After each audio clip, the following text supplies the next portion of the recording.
Gera þetta sjálft. En þetta er oft tricky, sko. Þetta er oft erfitt. Ég ætla að sýna ykkur hvernig gólfið lítur út. Og það sem ég er að fara að gera er að slípa þetta allt saman upp og laga þetta. Þannig ég ætla að sýna ykkur hvernig þetta á að vera. Þetta er gólfið. Svona lítur þetta út. Já, ég get ekki sagt að þetta sé mjög fallegt.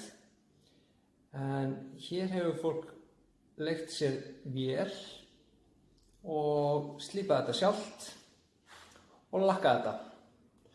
Og þið sjáu hvað þetta er skellótt. Einhverjum er nú alveg sama þetta en þessum eiganda finnst þetta ekki fallegt. Það sem ég ætla að gera, ég ætla að slípa þetta allt saman upp og lakka þetta og sýna ykkur hvernig þetta á að vera. Það ekki. Þetta er svolítið ljótt svona, finnst mér. Það er að gera þetta miklu betur. Þið sjáu það eftir. Jæja, gott fólk, þá er ég búinn að þessu. Búinn að slípa þetta upp og ég er búinn að lita gólfið með þessa. Það sýnir ykkur hvernig þetta lítur út. Allt annað að segja þetta, allt annað að segja þetta. Hér er gólfið núna. Hvernig líst ykkur á þetta? Nú er ég búinn að dekkja þetta. Nú er ég búinn að dekkja þetta gólf. En það er bara vegna þess að viðkomandi vildi hafa þetta svona.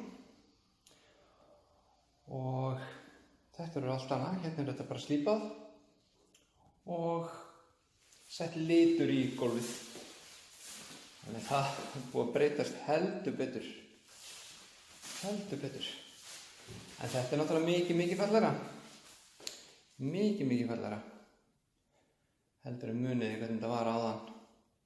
Það sem að viðkomandi hafi reynt að gera þetta sjálfur. Allt annað að sjá þetta. Þannig að þið sjáu það er ýmislegt takk með parkettslípun.